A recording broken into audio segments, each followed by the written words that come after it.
this Real America's Voice News Break. I'm Terrence Bates. We've recently talked a lot about home title theft. In short, thieves are pretty much stealing people's homes from right underneath them. In many cases, the victims don't even know their home or their title information has been compromised until it's way too late. Well, this morning, we're helping you protect yourself. Investigative journalist John Summer joins me now to introduce you to Home Title Lock. John, always good to see you. Good morning. Great to see you again, Terrence, too. Good to see you. Before we get into Home Title Lock, let's talk about this disturbing trend of home title theft because it's something that's so insidious and it happens without someone even being on site to steal something. And as I mentioned in the intro, oftentimes you don't even know about it until it's way too late. You're exactly right. And let me give you an example. By the way, the term has varied from title theft to deed theft to the FBI used to call it home stealing. But my new favorite term is title pirates. And actually, this was a term that was just used in an article in, of all places, House Beautiful magazine. So, Terrence, now you know that it's kind of gone mainstream as far as being aware of this crime. But I love the term title pirates because it's very descriptive, because the way that this works is the thief basically comes out of the fog. They steal, like marauders, and they steal the title to your home. They ransack it for its value, and then they go back into the fog. And you wake up and you will never know that you've been hit until way too late when the loan company or whoever comes calling and says you haven't made payments on a loan that you never took out because you didn't know the title to your property. Doesn't have to be a home. It could be a piece of land. It could be an Airbnb, a cabin in the woods. Anything that has a title number attached to it can be stolen and then leveraged for the equity or the value in that property. So say someone is victimized in this sort of way. What kind of recompense do they have? How do they go about, first of all, getting their name and getting their title back, but then beyond that, potentially prosecuting the person that's responsible for the theft in the first place, when I suspect it's probably fairly difficult to find the person responsible? Yeah, that's the really tough part, Terrence, because you have to hire an attorney. You know how expensive that can be. Then you have to go through the court system, and that can take months, if not years, to be able to rectify, to prove that you are the rightful owner to that home. And recently, high-profile law enforcement departments have actually recognized this as a crime because it's so stealth. I mean, traditionally, crimes were you get hit over the head and they steal your watch or break into your home or whatever. This is a very stealth crime, but it's one thing to call something a crime, Terrence. It's another to be able to catch the criminal. And usually when this crime occurs, they're long gone, and you find yourself holding the bag. Is there a move nationally or even in some states to help protect people from being victimized in this way? Because at the foundation, at its roots, this is a crime that starts with a public record. Yes, exactly. And those public records are, as you say, very public, because with the internet and with artificial intelligence, you can find out anything about anybody right now. You can then duplicate the proper documents to fake that you are that person and then transfer the title, or take more than likely people aren't going to sell the property. They don't want the house. What they want is the value, Terrence, and then they can take one or multiple loans out on it. And by the time that all transpires, they're gone, and you don't even know about it until the loan company comes and said, hey, you took out this equity loan. No, I didn't. Well, it says here on paper you did. It is so easy to do, and the only way to stop it is to monitor your title, and nobody can do that. It's just simply impractical to do it 24/7. Mm-hmm. But there are some companies, and one in particular, and I've researched them all, Terrence, a company called Home Title Lock. And what they do are three things. They call it the $1 million triple lock protection. Okay. They will monitor your title 24/7. You can't possibly do that.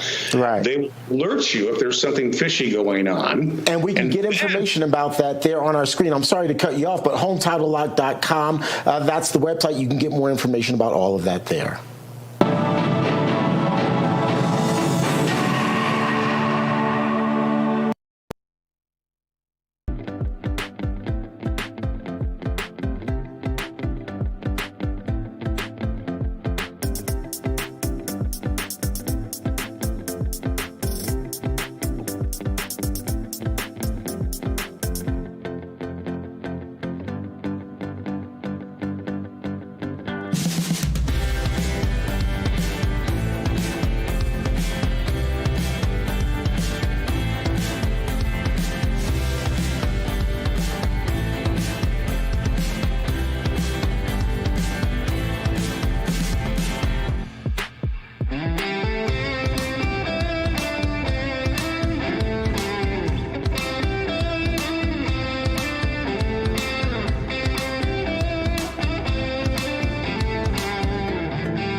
here we go, touching off another brand new explosive hour of the Steve Gruber Show, live from the heart of America in Studio G. Good to have you here. I'm fighting for you every single day and this country from the foxhole of freedom.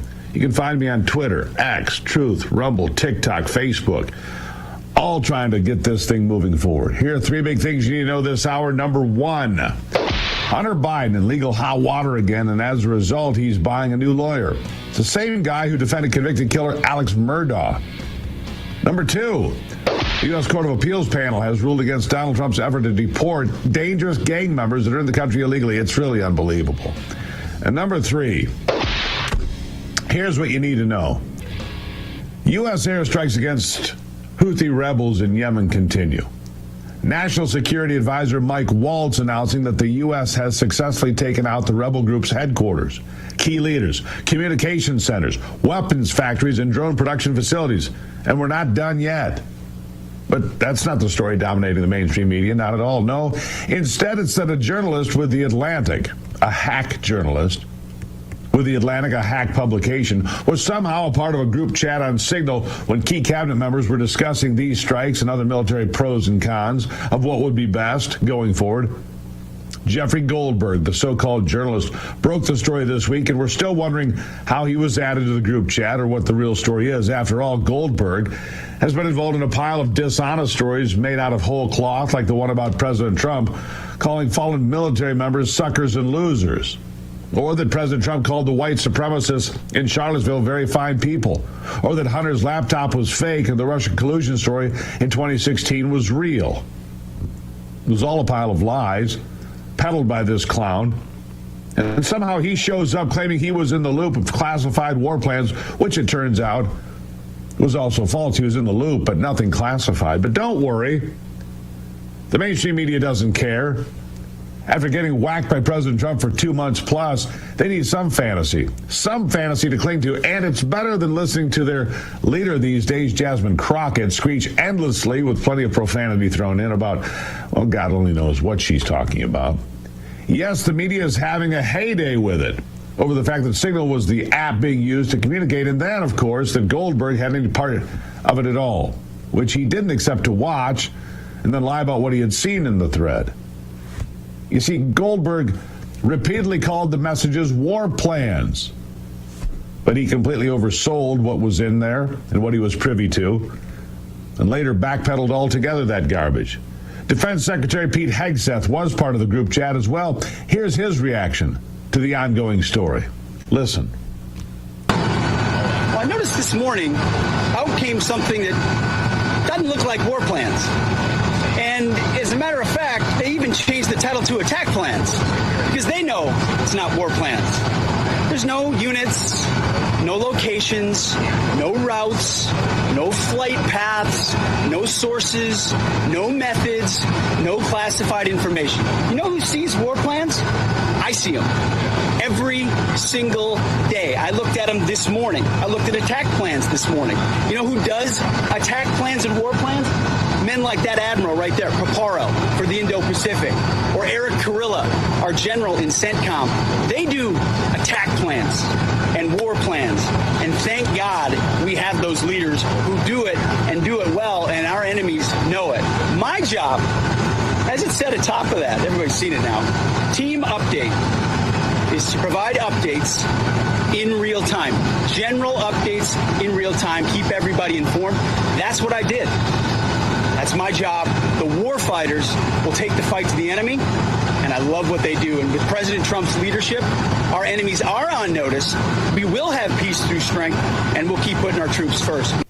That's exactly what the administration keeps focusing on and needs to. Neither the target nor the location of the strike was ever mentioned. Listen to this exchange between Congressman Greg Steube and National Intelligence Director Tulsi Gabbard. They sorted out pretty clearly here. Listen. Mr. Chairman, Director Gabbard, were there any sources described in the Signal chat? No, Congressman. Were there any methods described in the Signal chat? No. Were there any locations? No. Therefore, due to the fact that there were no sources, no methods, nor locations described in the Signal chat, it does not make the discussion classified. Is that correct? That is up to the Secretary of Defense determination. The Democrats are obviously making the assertions that what was in the signal chat was classified and claiming that Secretary Hegseth put this war plan out to the world, which he clearly did not. Were there any names in the signal chat? No. Any targets? No. Any locations? No. Was there a unit name or location of that unit? There was not. Were there any routes described in the signal chat? No. Wouldn't an operational plan contain that type of information? Every operational plan I've ever seen has contained that information. Thank you. Yeah, every operational plan I've ever seen has that information, and none of that information was there. It wasn't war plans. They're going over a list of pros and cons of the possibilities they could pursue. When the story first broke, Goldberg said he couldn't possibly share the messages that he read because they would destroy national security, and then immediately turned around and published all of them when his critics called BS. So which is it? He couldn't possibly do it, but then he did. Damning classified information or not? No, not really. Because if it were, Goldberg would be the one facing prosecution now. So no, it clearly was not. Classified information or not, it was a mistake, I'll grant you that. It needs to be investigated, clearly. Republican leadership isn't denying that either. Listen to this. The White House counsel is looking into the matter, looking into how this other number was inadvertently added. Obviously, that was a mistake and a serious one. But I just want to say, I mean, thanks to President Trump and his strong leadership and all the everybody on that group chat, the leaders on that group chat are extraordinary people. I know them all personally. They're patriots. They're doing a great job for the country. And that was a successful mission. I mean, we're taking out Houthi terrorists. That's what the American people expect the administration to do, to restore peace through strength and to act decisively. So, look, they've acknowledged that there was an error, and they're correcting it. And I would have asked the same thing of the Biden administration. I don't think anyone should have lost their job over that because an errant number, found its way onto a dialogue between leaders. It's a mistake, but we got to correct it going forward, and they will. Was the mistake adding the reporter, or was the mistake having a Signal chat about these matters at all? I don't use Signal. I don't know all the parameters of it, so it's not I'm not in a position to determine whether that's appropriate or not. You have to leave that to others. But yeah. We do know the Biden administration would never admit error or failure, even when 13 military personnel were killed at Abbey Gate in Kabul, Afghanistan, in a preventable bombing massacre. They never admitted any mistake there. What's worse, a Signal group chat mistake or a military decision made by a commander-in-chief who's asleep half the time that left 13 of our men and women dead on the ground and then left billions of dollars of military equipment to a terrorist regime. But the Biden administration never apologized for that decision. President Biden couldn't even be bothered to ever say the names of those 13 service members killed on his watch. Not once did he mention it. Yeah, the people that have led America from one fiasco to another want you to believe that this is the worst scandal in American history, and it's nothing but hyped up propaganda. That's what it is. And a distraction from all the ongoing failures of Democrats to protect this country at home and abroad. That's what's happening here. Look, Donald Trump has been kicking them in the ass for 65 days. 65 days, or is it 66 now? They've got two things going for them. This distraction story and activist judges trying to block everything the administration is doing, even deporting violent illegal aliens. They need something besides Jasmine Crockett out front. I'll have more in a moment. Good to see you. It's the Steve Gruber Show.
All right, I want to get back now.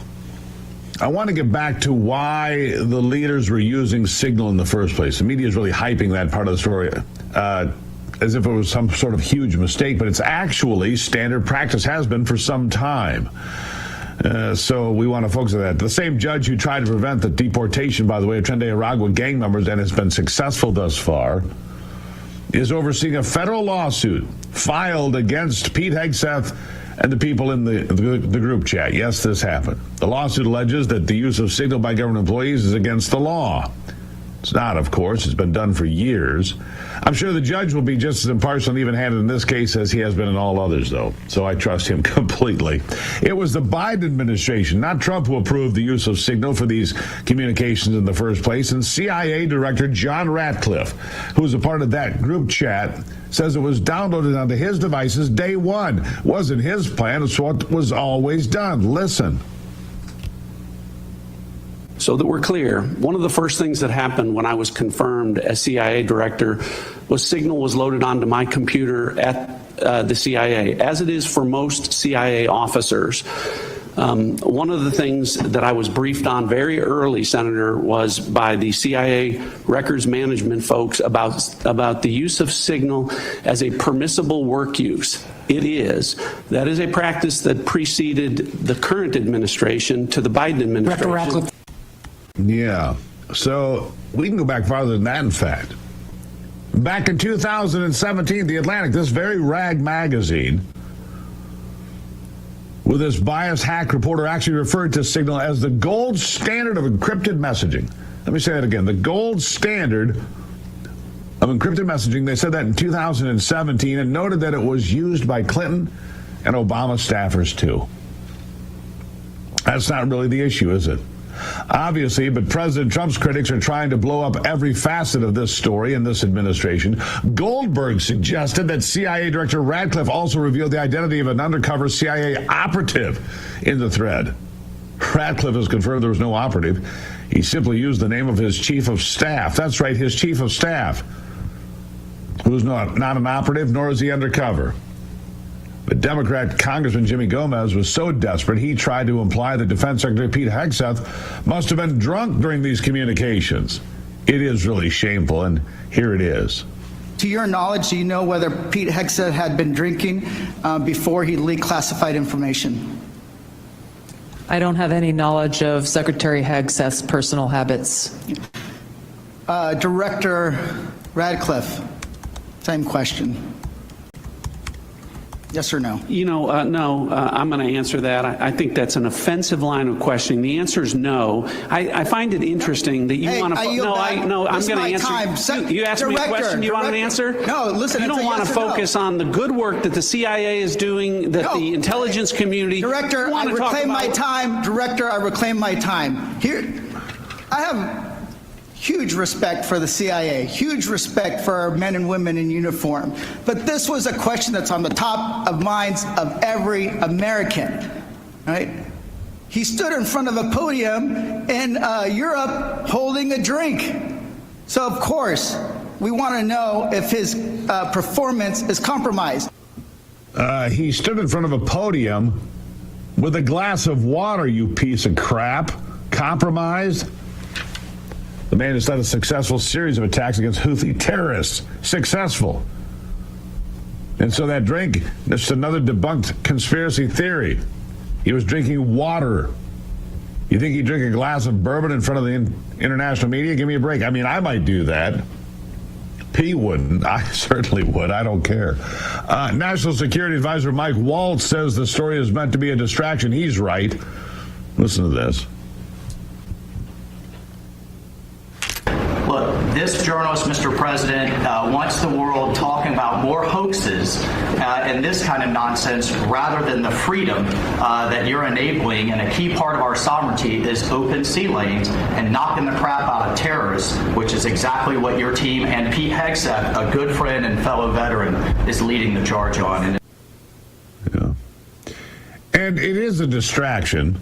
It is, for more than just the administration's successes, which are many, I think. How about the fact that President Trump did more to eliminate terrorists this week He also declassified the documents on the Crossfire Hurricane investigation, the Russia hoax, and so much more. He just keeps winning, and this is giving the media something to distract from that. Listen to this. Exactly is in those files.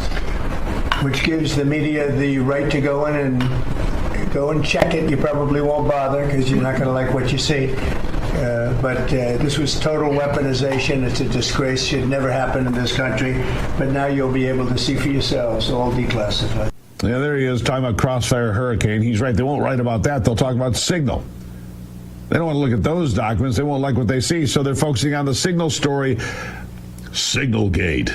But here's the signal I'm interested in, the signal of Democrats in a panic, trying to drown out the sound of their leaders like Representative Jasmine Crockett, who is the voice of the Democrats, who doesn't understand that government funding of organizations like NPR and PBS have nothing to do with free speech at all. One last comment. Here she is. Free speech is not about whatever it is that y'all want somebody to say. And the idea that you want to shut down everybody that is not Fox News is bullshit. We need to stop playing because that's what y'all are doing in here. You don't want to hear the opinions of anybody else. And the Constitution says Congress shall make no law respecting or establishing of religion or prohibiting the free exercise thereof or abridging the gentlewoman's time has expired. The gentlewoman's time has expired. All right. Of course, that's not the worst of it. She also called Governor Abbott of Texas, Governor Hot Wheels, a man who's in a wheelchair. She attacks him. He's been in the wheelchair since the 80s. And look, it's despicable. This is the Democrat Party, unhinged and unserious. It's a party of disaster, but they want us to believe that this Signal story is somehow the greatest disaster of them all. It's not. I'm interested in what comes out of this investigation, how Goldberg found himself in the group chat in the first place. I am. But in the meantime, I'll continue to enjoy the wins and the successes of an administration that is deporting and eliminating terrorists, not importing them, and continues to secure freedom of our navigation for our Navy abroad and continues to secure freedoms for us here at home and around the world.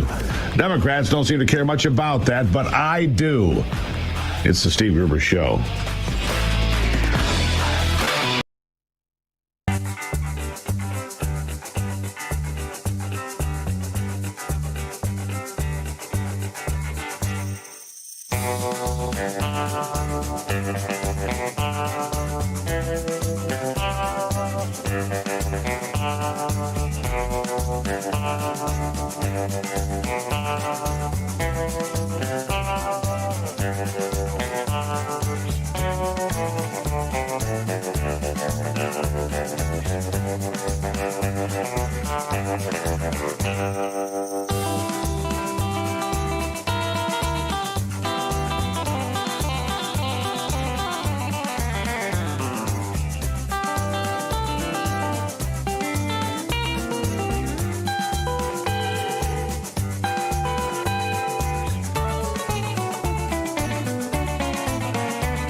Back to it on the Steve Gruber Show, and my good friend Adam Lalone is here. He runs PatriotFoods.com. I want you to check this out. I want you to buy American. I want you to support a company that supports veterans. Adam, welcome back to the program. Patriot Foods is your online supermarket. It's like a farmer's market you can find online, PatriotFoods.com. Adam, you've got some specials for us today, including seasoning and pork chops. Tell me what we got. Yeah, the seasoning is great. It's a veteran-owned company, Steve, and it's buy one, get one. Hey, guys, we've changed our shipping, all dry products, okay? Spend $20, only $20 on dried products, guys. Hey, it's free shipping, $20. It's insane, right? Listen, the pork chops, Steve, buy pork chops, 50% off your second purchase, okay? The beef, U.S. beef on sale again. You guys love this beef sale. We're launching it right now, okay? So Many things are on sale, Steve. The prices are coming down all the time. We're working with our growers all the time, and I tell you, it's amazing where we come in our prices, Steve. There you have it. All dry products, free shipping over $20. That means you buy the seasoning, you buy some flour, you buy some pancake mix, you buy some of these dry things. It's all shipped free over $20. I don't know how you do that, Adam. That's pretty good. Pork chops, buy one, get 50% off the next part. Seasoning, buy one, get one. And the beef sale, American beef. Look, folks, if you want to buy American, if you want to support American farmers, this is the way to do it. There's not one thing on Adam's website at patriotfoods.com that isn't made in America, correct? That's correct, 100%. We're supporting these American farmers. I tell you, it's amazing. It's amazing how hard they work, and we got to support the small farmers, guys. And that's really what we do. We support the small farmers in your community. Okay? Hey, we deserve a checkout. At least check us out, like us, share us. Hey, talk about us. Buy. We need you to buy. We need sales. We need to stay in business. It's a real important message, and we've been doing this since 2018. As you know, Steve. That's right. We appreciate everything you do, my friend. All right, folks. Patriotfoods.com. Patriotfoods.com. Some new items: pizza flour, bread flour, maple, bourbon, almonds. I mean, go check the store out. It's patriotfoods.com. Support the American farmers. Check out the sale on pork chops, on beef, on seasoning. Adam Lalone, thank you, and God bless you. God bless. Thank you.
another big day here at the program, of course, as we continue to fight on for this wonderful country of ours, this republic. It's not a democracy, folks. There's a little education for you.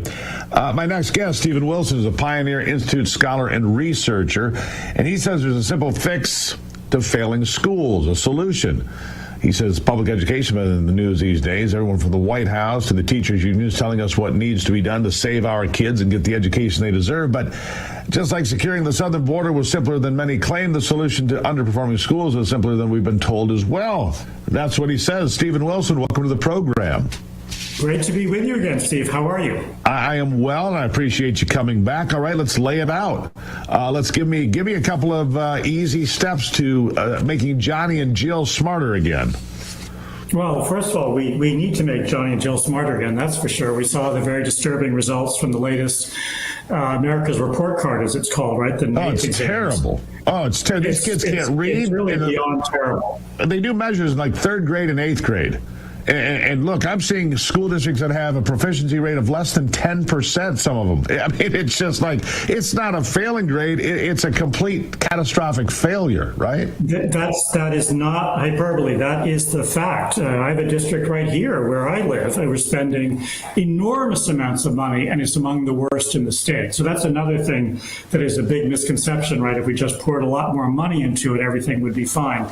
But the U.S. already spends second in the world, typically, on education. So let's just get that out of the way. That does not mean that there aren't places that are terribly underfunded. There are. But overall, this is not the problem. So, Steve, as we talked about the other day, I think what's really important to look at is the big success of the last 10 years, which is urban charter schools. So in districts where there is some introduction of a choice, a little bit of competition. We all know the power of competition to make us better, to get us on our toes. What we see is both that the charters radically outperform the urban district schools, but also that they drive up improvements in the district itself. So that is at last something that there's a ton of data shows works, and we need to do a lot more of it. Yeah, all right, so part of it's getting rid of the social justice education, returning to the rich liberal arts. I mean, the basic blocking and tackling of reading, writing, and arithmetic. We have to go back to the basics. Phonics. I can't even believe phonics were kicked out of our schools for some period of time for some better idea. There was no better idea, was there? No, there certainly wasn't. And yes, that was one of the largest elements of educational malpractice in the last 30 years, that we institutionalized a defective method of teaching reading. What we really did, Steve, is that we told schools to teach the habits of bad readers, which is just to kind of guess at what the words are on the page, to look at the pictures, rather than to teach students systematically to sound out words. So we know that phonics works beautifully. We have an enormous amount of evidence over this, beginning in the 1960s with the largest educational study ever, Project Follow Through. So that is the first step. You're absolutely right. One piece of real good news that we should all take heart in is that battle seems to be won. We now understand that phonics is what we need for all children, and it's getting institutionalized around the country. But that's just the beginning. As you mentioned, what we have seen in schools, especially in the last 5 years, from the start of this decade, is a turn away from the academic function of schools to be able to teach students to read and write, to read literature, to understand a complicated text, to be able to reason, to be able to do math effectively, and instead to adopt a different agenda of what I call social justice education, which is a combination of therapy and political indoctrination. And it has had devastating results where it has been used. So I think we want to be alert to that threat, and we want to get schools back to teaching. And so here's my look, I'm the son of a school teacher. My mother taught 5th grade for 3 decades. My grandmother taught 1st grade for more than 4 decades. Look, I come from teachers.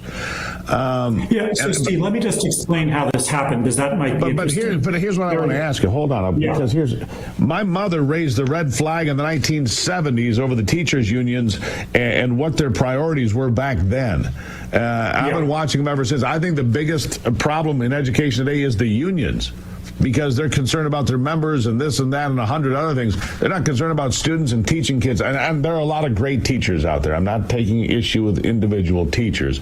I'm taking issue with the way the unions operate. Go ahead from there. Well, there's no question that the current union contracts, which have grown in size over the last 30 years to number hundreds of pages of work rules of what you can and cannot do, tie the hands of principals and superintendents to be able to run effective schools. If you impose those rules on any other activity, you would get absolutely nowhere. But somehow we think it's okay to disable our schools by tying them up in those kinds of union collective bargaining agreements. So it is a disaster. Principals can't hire and fire. They can't replace chronically ineffective teachers. They can't write new job descriptions. They can't pay more for that engineer that wants to come in and teach high school chemistry or physics. So yes, it's an enormous problem. Look, every American should have the right to join a union, but the present union structure in American schools is an immense problem. I agree with you. I think your mother was absolutely right. Yeah. So, all right. So we got a couple of minutes here. Lay out a solution for me. Give me. Well, I mean, if you were in charge for a couple of days, what would you do? Well, the first thing I would do is that I would take the cap off the number of charter schools.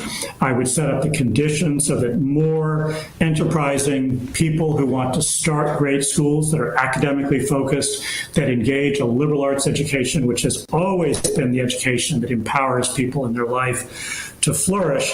And I would make sure that we allow more of these great new schools to get started in communities like Detroit and everywhere where there are no good educational options for kids and for families. So we have to introduce a measure of competition. Charter schools is the best way to do it. We know it works. Yeah, charter schools have been successful. In fact, if you look at Detroit, where the Democrats are trying to push out charter schools, the best, most successful schools in the city of Detroit, not far from where I broadcast every day, have had the greatest outcomes by far. And you're not alone. Right, That's and they want to push them out. They want to get rid of them. That makes no sense, does it?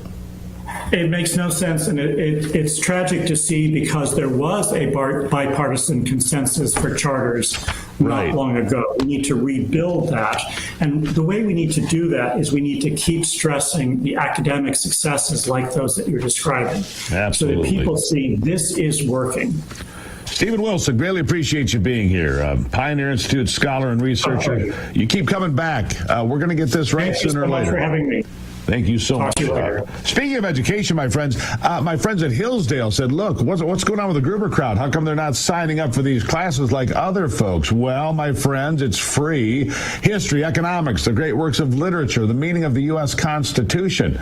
If you study these in schools, you can give a refresher. Look, it costs you nothing. You can be the smartest person in the room. You can talk about everything that's going on in the world and why it relates to the Constitution, why faith, family, and friends are worth fighting for in this country.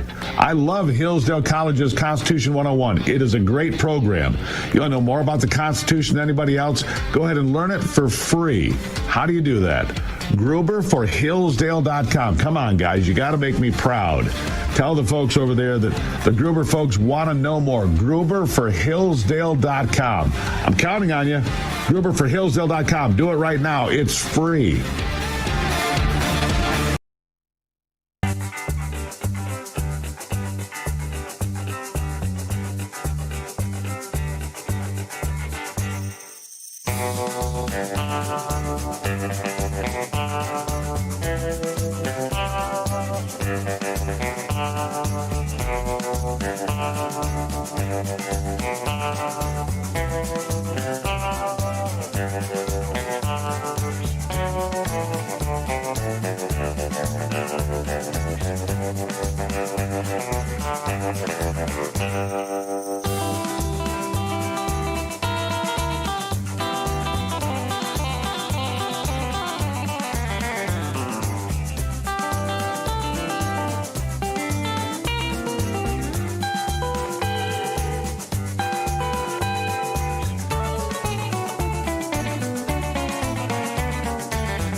Welcome back to the program. I'm glad you're here for the conversation. We've talked about this recently, house stealing, according to the FBI. It's not like they come in and put your house on a trailer and drag it out of there. No, they get into your title. They being criminals, thieves, people that can find you online and elsewhere, and they get into your equity. They don't care about your television. They don't care about your jewelry. They don't care about your safe. They care about stealing the equity in your home. And look, if anybody who's been in their home more than 3, 4, 5 years has equity in that home, value that can be siphoned off and destroyed. If you don't believe me, well, I've got a guy here that can explain it to us. It's Art Fitzenmeyer, senior advisor to the Home Title Lock Company and a former FBI supervisory special agent.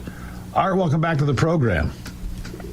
It's great to be here and enjoy talking to you and your viewers all the time. Well, I appreciate that. Look, I've got some people that say, hey, this is not that big a deal. Gruber, you're kind of making a big deal out of nothing. What would you say to the folks who say that we're exaggerating this concern? You know, Steve, what I've been doing of late is doing a little change out in the way I've been attacking this to kind of bring it home, well, to you and your viewers more directly. You know, we have our $1 million triple lock protection. Well, I've instituted $1 million triple lock pop quiz for you and your viewers. 3 quick questions.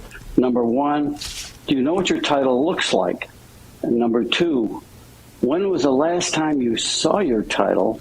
And number 3, do you know where your title is right now? Wow. And to be honest, Art, I'm 0 for 3. I don't know any of that. I don't know what it looks like, where it is, how to find it. I suppose it's probably in the safe somewhere, but I don't really know. Welcome to my world. I have to try to explain this to people all the time. Look, most of them will say, you know, I think it was in that 150 pages we initially signed when we bought our house 12 years ago, something like that. Yeah. And I'm going to say, number 1, the real answer for the last question is, where is your title right now? It's actually in the county recorder's office in your county. That is a public document because it's in the public domain there in the recorder's office. And that means anybody who wants to get a copy of it can. Now, the bad guys clearly understand that you, the viewer, and you, Steve, apparently, have no idea what's going on with your title. They know that you're completely a blank slate. To be fair, Art, it's not something I think about. I mean, whoever thinks about the title of their house, I mean, you're going about your life, you're going to work, you got the kids, you got the car. You make a car payment, you make a house payment. You don't worry about where the title of the car is or the title of the house. I mean, it's not something that even occurs to me.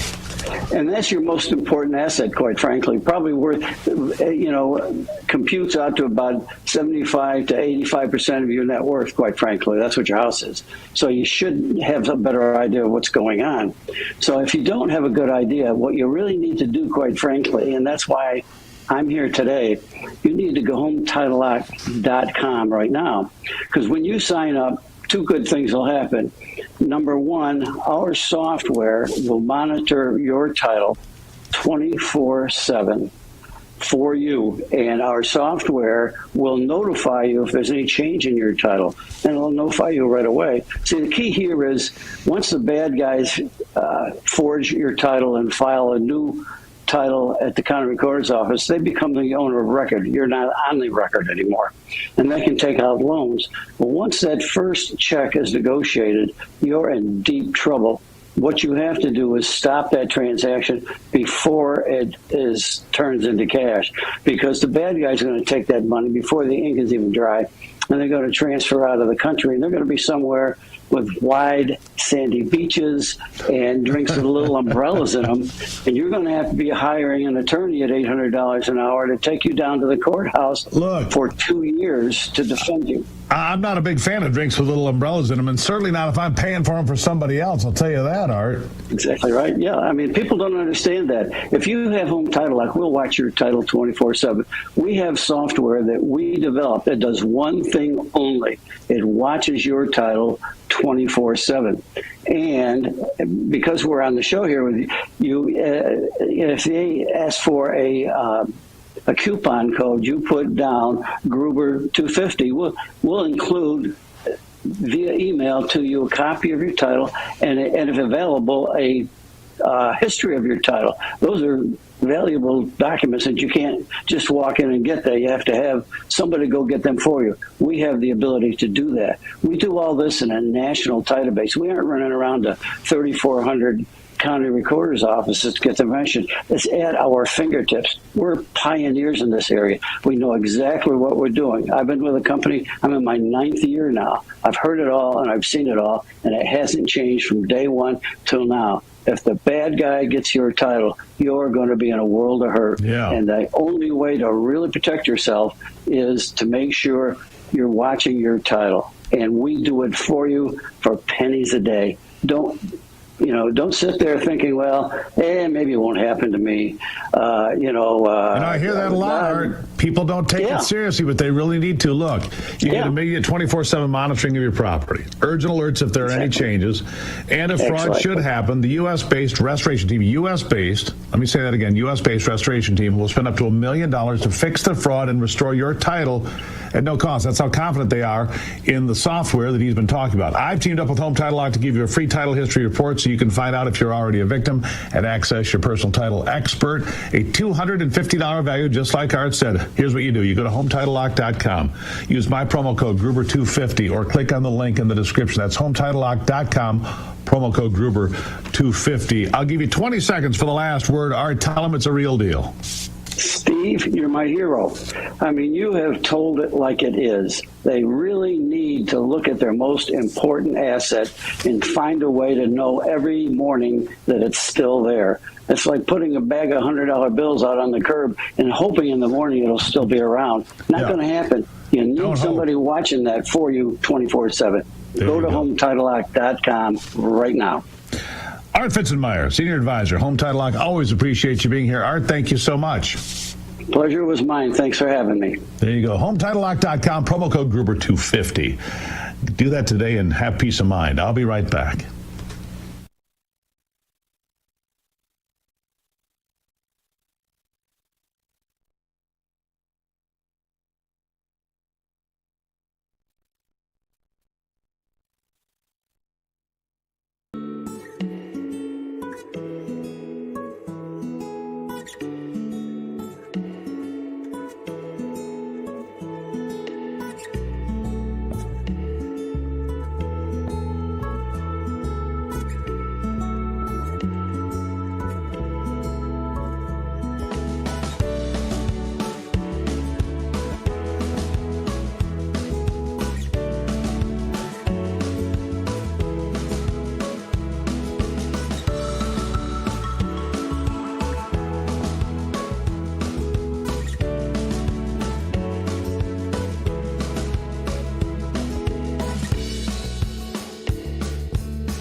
is the only game that they know how to play, and that's to play dirty. It's the only card they have, having getting roasted by Donald Trump for more than 2 months. Lawfare primarily. Lawfare. In a 2-1 decision Wednesday, a 3-judge panel sided with the plaintiffs in a suit blocking the Trump administration's ability to move forward with deportation of illegal alien criminal gang members. Think about that. A U.S. judge says the President of the United States, whose one job is to keep us safe. I mean, that's job number one, protect us from enemies, foreign and domestic. A judge blocking the president from deporting members of Tren de Aragua and MS-13. Yeah.